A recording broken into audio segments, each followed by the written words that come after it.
Di tengah ketidakpastian geopolitik global dan memanasnya hubungan negara-negara barat dengan Rusia dan China semakin meningkatkan kekhawatiran dunia. Pasalnya, di tengah perang Rusia dengan Ukraina, negara-negara anggota NATO secara konsisten memberikan dukungan ekonomi dan hingga dukungan militer terhadap Ukraina untuk melawan Rusia. Selain itu, sejak perang Rusia-Ukraina dimulai, beberapa negara Eropa mulai ikut bergabung dengan aliansi negara-negara NATO yang menandakan kekhawatiran mereka atas serangan Rusia sebagai negara bekas jajahan Uni Soviet. Sementara di sisi lain, yang kali ini kembali menjadi sorotan dunia, yaitu adanya laporan pemerintah Latvia yang merupakan salah satu negara anggota NATO, mengumumkan jika sebuah pesawat nirawak militer Rusia telah jatuh di wilayah mereka. Insiden ini dianggap berbahaya karena bisa dianggap sebagai serangan Moskow terhadap aliansi negara NATO yang menimbulkan kekhawatiran konflik baru terjadi.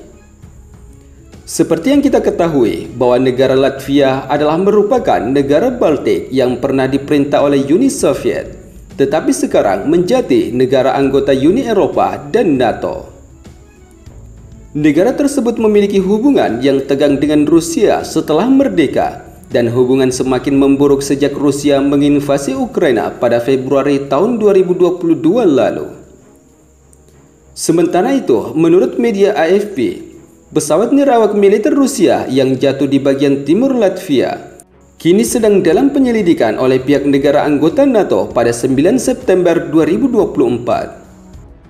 Kami berhubungan erat dengan sekutu kami. Jumlah insiden semacam itu meningkat di sepanjang sisi timur NATO dan kami harus mengatasinya secara kolektif, ujar Kementerian Pertahanan Latvia, dan mengatakan dalam sebuah pernyataan bahwa pesawat nirawak militer Rusia terbang ke wilayah udara negara mereka dari arah Belarus dan jatuh di kota Rēzekne, Latvia.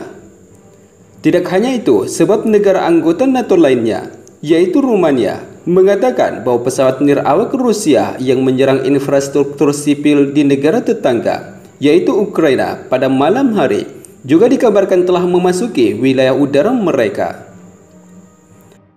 Sementara pasca insiden serangan baru Rusia ke Ukraina, Bukares mengutuk keras pelanggaran baru tersebut, yaitu disebut sebagai serangan ilegal Moskow. Di sisi lain, sejak melancarkan invasinya ke Ukraina, Rusia disebut telah berulang kali melakukan serangan malam hari di kota-kota di seluruh Ukraina dan seringkali menargetkan pelabuhan di wilayah selatan Odessa setelah keluar dari kesepakatan ekspor gandum. Selain Rumania, negara anggota NATO yaitu Polandia juga telah mencatat bahwa setidaknya ada 2 kasus wilayah udara dilanggar oleh rudal atau pesawat nirawak Rusia yang menyerang ke arah wilayah Ukraina, yang terakhir terjadi pada bulan Desember.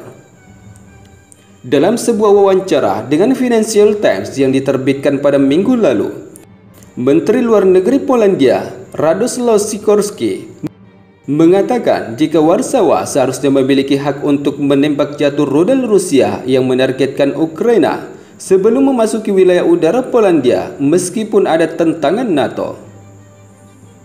Sementara itu, pasca jatuhnya pesawat militer Rusia di wilayah Latvia, disebutkan pula jika militer Rusia belum berkomentar atas jatuhnya pesawat nirawak Moskow di wilayah Latvia.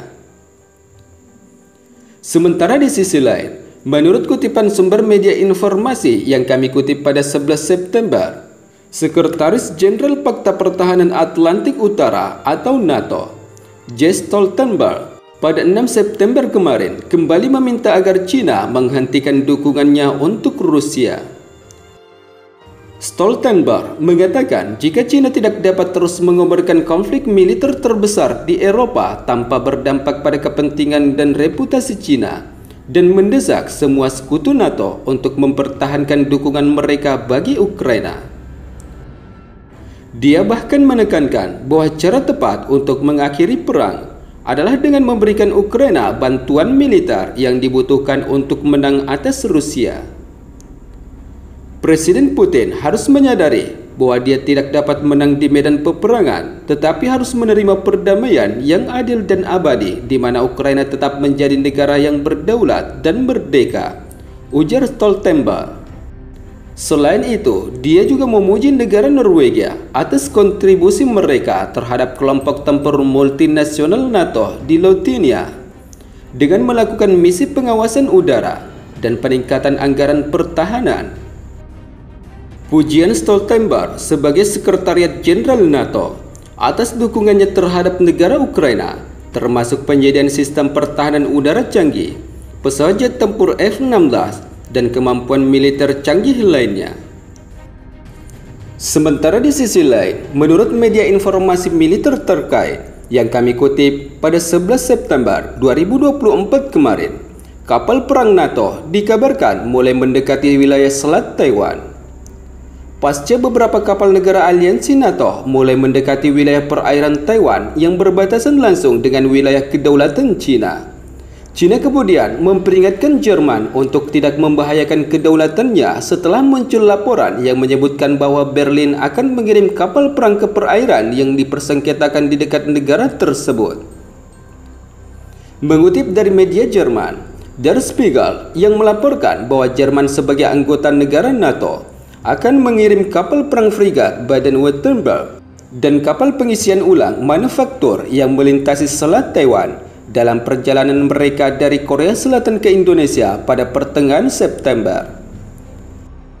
Namun tidak bisa dipungkiri, ketegangan di wilayah Laut Cina Timur tersebut terjadi setelah China menganggap Taiwan sebagai provinsi yang memisahkan diri dan tidak menolak penggunaan kekuatan militer untuk menyelesaikan masalah lintasan selat tersebut.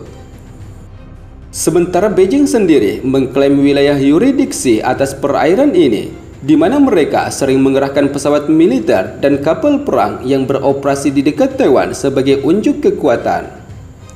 Namun Amerika Serikat dan sekutunya di Barat berpendapat bahwa selat sempit tersebut merupakan bagian dari perairan internasional. Menurut UNCLOS tahun 1982, setidaknya kapal-kapal memiliki hak transit untuk melalui selat yang digunakan untuk perjalanan internasional yang kini diklaim oleh China. Namun tanggapan China terhadap transit kapal perang Jerman di Selat Taiwan masih belum jelas. Sementara dalam kasus sebelumnya dengan Amerika Serikat dan Kanada, militer China sempat mengklaim jika telah mengerahkan angkatan udara dan angkatan lautnya untuk mengawasi dan memantau kapal-kapal perang asing yang melintas di wilayah tersebut.